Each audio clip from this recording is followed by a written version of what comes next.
मसाल्यामध्ये आहे अद्रक, लसूण आणि कोथिंबीर, हे आपण वाटून घ्यायचं आहे. आणि 4-5 पुदिन्याची पानं टाकूया.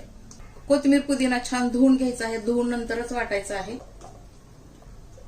हे बघा असं काय करायचं मंडळी, माझ्याकडे जाडे जाडे वाटलेले शेंगदाणे होते. आपल्याला एवढं थोडंसं बारीक करायचं आहे. हे बघा असं मंडळी. चला, हे आपण छान वाटून घेतलेलं आहे. तर आपण काय करू, एकदम नॅचरल जसं आपण गावी बनवतो तसं आपण बनवूया. चला, सर्वात आधी आपण काय करायचे आहे, वांगे कापायचे आहेत.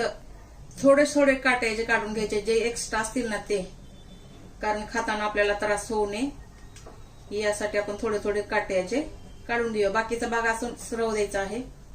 पाण्यामध्ये थोडं मीठ टाकूया, यामुळे काय होईल, आपली वांगी काळी नाही पडणार. चला, आपण असे सर्व वांगे कापून घ्यायचे आहेत मैत्रिणींनो. कापताना काय करायचं मंडळी, पूर्ण लास्ट पर्यंत नाही कापायचं, ह्याला थोडंसं राहू द्यायचं. लास्ट पर्यंत जर कापलं तर बनवल्याच्या नंतर भाजी वांगी पूर्ण पिसकटली जातात. त्यासाठी थोडंसं एवढं कापून घेऊया आपण. सर्व वांगी आपण असंच कापून घेऊ मंडळी. चला मैत्रिणींनो, वांगे कापलेले आहेत. आपण आता मसाला तयार करूया. त्यासाठी यामध्ये टाकायचे आहे थोडीशी हळदी टाकू आपण, नंतर तडका, आणि थोडंसं मीठ टाकूया, नंतर आपण टाकणारच आहोत. आता हा मसाला आपण छान मिक्स करून घ्यायचा आहे मंडळी. शेंगदाणे ह्या भाजीसाठी कधीही बारीकच वाटलेले असावे. आता काय करायचंय, वांगे पाण्यातच राहू द्यायचे मंडळी. पाण्यातून एक एक वांग काढायचंय मंडळी, आणि हा मसाला यामध्ये स्टफ करायचा आहे, भरायचा आहे. भरल्यानंतर छान पॅक करायचं आहे, म्हणजे मीठ आतपर्यंत ऍब्झॉर्ब होईल.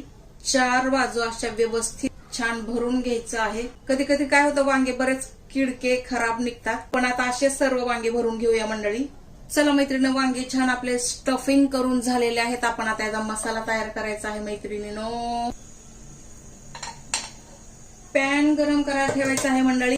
गरम झाल्यानंतर आपण यामध्ये तेल टाकूया. थोडंसं गरम करायचं आहे, पॅन जास्त नाही. तेल टाकायचं. जर तुम्हाला तर्रीवाली भाजी आवडत असेल तर तुम्ही मग चांगले 5-6 चमच तेल टाका, जसं तुम्हाला जेवढं तुम्हाला आवडेल तसं. तेवढंच तेल टाकलंय मंडळी, जास्त नाही. कधी कधी काय होतं, शेंगदाणे आपण टाकतो ना, तर शेंगदाण्यामध्ये ऑलरेडी तेल असतं, तर भाजी शिजल्याच्या नंतर आपोआप तेल वरती येतं. तर तेल छान कडकडीत गरम करून घ्यायचंय सर्वात आधी. चला मैत्रिणींनो, तेल छान कडकडीत गरम झालेलं आहे. यामध्ये टाकूया आपण जिरे आणि मोहरी. ह्याला छान तडतडू द्यायचंय मंडळी, कच्चा राहू देऊ नका. जिरे आणि राई छान तडतडला आहे. आपण हिंग टाकूया. 2 टोमॅटो आहे मंडळी, हे टाकूया आपण बारीक बारीक कापलेले. मीठ टाकून टोमॅटो आपण सॉफ्ट करून घ्यायचा आहे. गॅस मीडियम आहे.